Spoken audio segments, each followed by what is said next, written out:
Moses was described as the most meek man upon the face of the earth.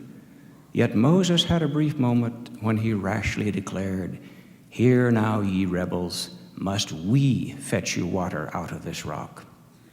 Even so, the Lord readied remarkable Moses for later service, including atop the Mount of Transfiguration. After Paul wrote his touching epistle on love to the saints at Corinth, he wrote to Galatian members, using some stinging and sarcastic language. Furthermore, companion Barnabas apparently heard Paul's tongue when it was not the tongue of an angel. Paul even noted his tendency to boast, reminding us of the wisdom of yet another prophet who wrote, "I do not boast in my own strength, nor in my own wisdom, but I will boast of my God." Only Jesus was perfect in all things, including love and meekness.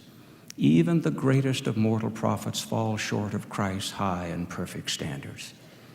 Thus, as members of the church, if we can see the life of discipleship, whether for ourselves or for the prophets, as a combination of proving, reproving, and improving, we will be much better off. Throughout scriptural history, we see recurring efforts to demean prophets in order to dismiss them, to label them in order to diminish them. Mostly, however, they are simply ignored by their contemporaries and by secular history. After all, early Christians were merely called the sect of the Nazarenes. Like his predecessors, Joseph Smith reflected some of the anxieties and activities of his time and period.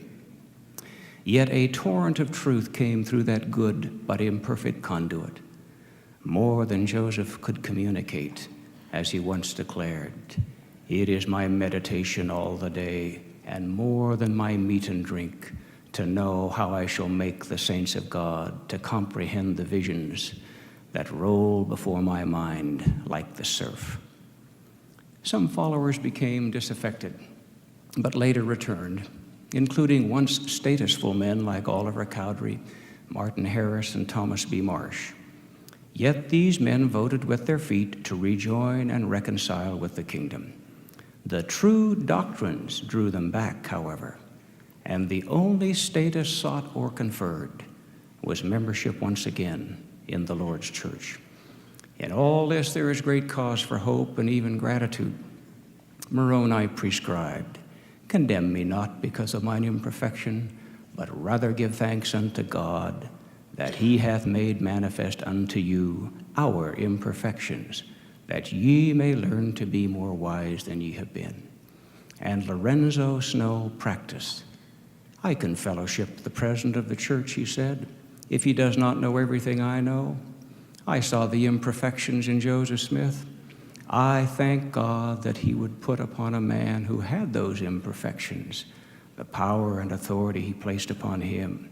For I knew that I myself had weakness, and I thought there was a chance for me. I thank God that I saw these imperfections."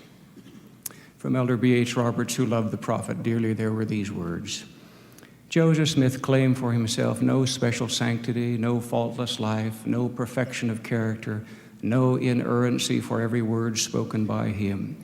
And as he did not claim these things for himself, so can they not be claimed for him by others.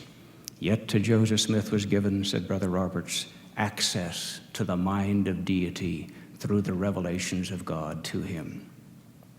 In fact, brothers and sisters, the prophet Joseph Smith, just a few weeks before his martyrdom, confirmingly said, "I never told you I was perfect, but there is no error in the revelations which I have taught.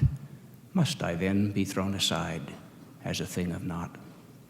Should we be surprised that prophets and people alike experience this next reality? "For he will give unto the faithful line upon line, precept upon precept, and I will try you and prove you herewith." Herewith means in this manner or in this way. The same gradual unfolding will pertain to the history of God's work.